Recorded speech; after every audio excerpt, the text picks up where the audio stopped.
मे महिन्याच्या रणरणत्या उन्हात मराठा लोकनायक मनोजदादा जरांगे यांनी विद्यार्थ्यांसाठी आंदोलन केले.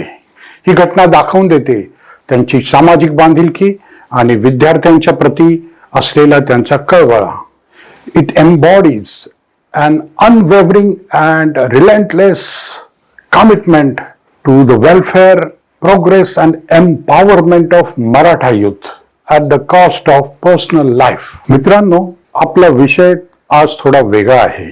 आपला विषय आहे मराठवाडा वैधानिक विकास मंडळ. भारतीय राज्यघटनेच्या कलम 371 अंतर्गत 1994 साली मराठवाडा विकास महामंडळ स्थापन करण्यात आले. महामंडळ स्थापनेचा मुख्य उद्देश म्हणजे उर्वरित महाराष्ट्रापेक्षा जे भाग मागास राहिलेले आहेत त्यांचा विकास साधणे, त्यांना त्या स्तरावरती घेऊन येणे. 2011 मध्ये मंडळाचा एक विशेष अहवाल सादर करण्यात आला. औरंगाबाद, जालना, बीड, परभणी, लातूर, उस्मानाबाद, हिंगोली या मराठवाड्यातील 8 जिल्ह्यांचा विकास आराखडा त्याच्यामध्ये सादर करण्यात आला. उर्वरित महाराष्ट्रापेक्षा त्यांनी कितपत प्रगती साध्य केली आहे याच्यामध्ये त्याचा विशेष आढावा घेण्यात आला.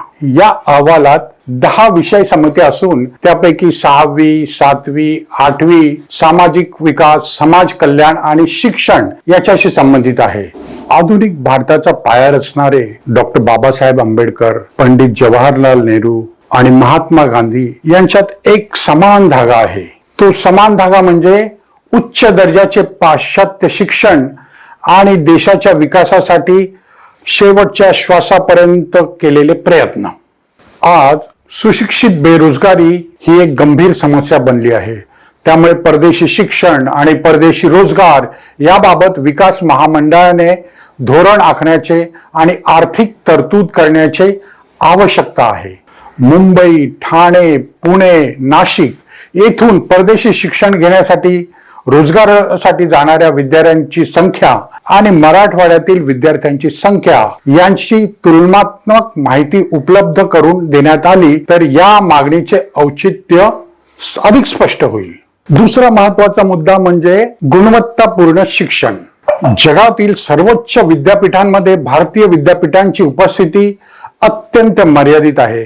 अनेक सक्षम कुटुंबे आपल्या मुलांना परदेशात शिक्षणासाठी, रोजगारासाठी पाठवतात, कारण त्या ठिकाणी quality of life, quality of education हे उच्च दर्जाचे असते. म्हणून ते आपला पैसा खर्च करून मुलांना विदेशात पाठवतात. आर्थिक अडचणीमुळे गरीब व ग्रामीण भागातील विद्यार्थी परदेशी शिक्षणाचा लाभ घेऊ शकत नाहीत. मराठवाड्याच्या विकासासाठी मोठ्या प्रमाणात निधी उपलब्ध होत असताना त्याचा काही भाग परदेशी शिक्षण व रोजगारासाठी वापर व्हावा असे वाटते. जर प्रति जिल्हा 1000 कोटी रुपयांची तरतूद करण्यात आली तर किमान 50 ते 60 हजार इच्छुक विद्यार्थी या गोष्टीचा लाभ घेऊ शकतात.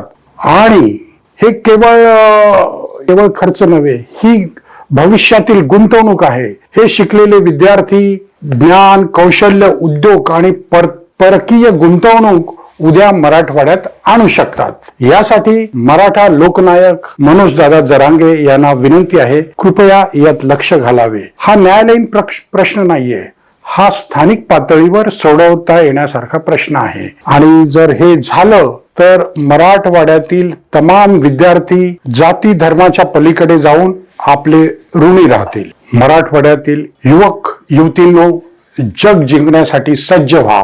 आज जग नवीन युगात प्रवेश करीत आहे. आपले ज्ञान, कौशल्य आणि जागतिक संधी याच्या बळावर सामान्य कुटुंबातील युवक युवती देखील आंतरराष्ट्रीय स्तरावरती मोठे यश संपादन करीत आहे.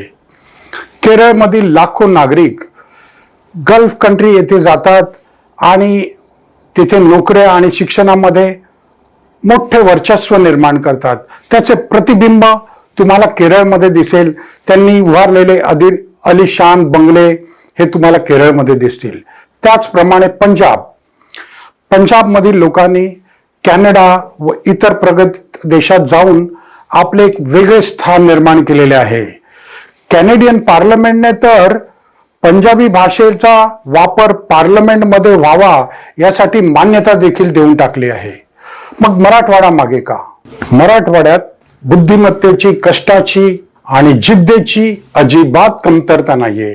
गरज आहे ते योग्य ते माहिती, मार्गदर्शन आणि जागतिक दृष्टिकोनाची. विद्यापीठ, महाविद्यालय येथील शिक्षक आणि शिक्षण तज्ज्ञ यांचे विशेष अभ्यास गट निर्माण करावेत आणि अमेरिका, ब्रिटन, युरोप, कॅनडा आणि इतर प्रगत देशात अभ्यास करण्यासाठी पाठवावेत, जेणेकरून शिक्षण, संशोधन, रोजगार आणि उद्योग या क्षेत्रातील अद्ययावत माहिती विद्यार्थ्यांपर्यंत पोहोचवता येईल. विद्यार्थ्यांनो, यासाठी आजपासूनच तयारीची सुरुवात करा. इंग्रजीसह इतर परदेशी भाषा आत्मसात करा. तांत्रिक आणि व्यावसायिक कौशल्य विकसित करा. जागतिक दर्जाचे शिक्षण घेण्याचे ध्येय ठेवा. संशोधन, नवोन्मेष आणि उद्योजकतेकडे वळा. जगातील सर्वोत्तम संधी शोधण्याची हिंमत ठेवा. जगात यशस्वी होण्यासाठी आपले जन्मस्थान महत्वाचे नसते, तर महत्वाचे असते तुमची दृष्टी, तुमची मेहनत आणि सातत्य. मराठवाड्यातील प्रत्येक मुलगा आणि मुलगी जगाच्या कोणत्याही कोपऱ्यात आपले स्वतःचे स्थान निर्माण करू शकतात. स्वप्ने मोठी ठेवा, तयारी भक्कम करा. जग तुमची वाट पाहत आहे. जय महाराष्ट्र.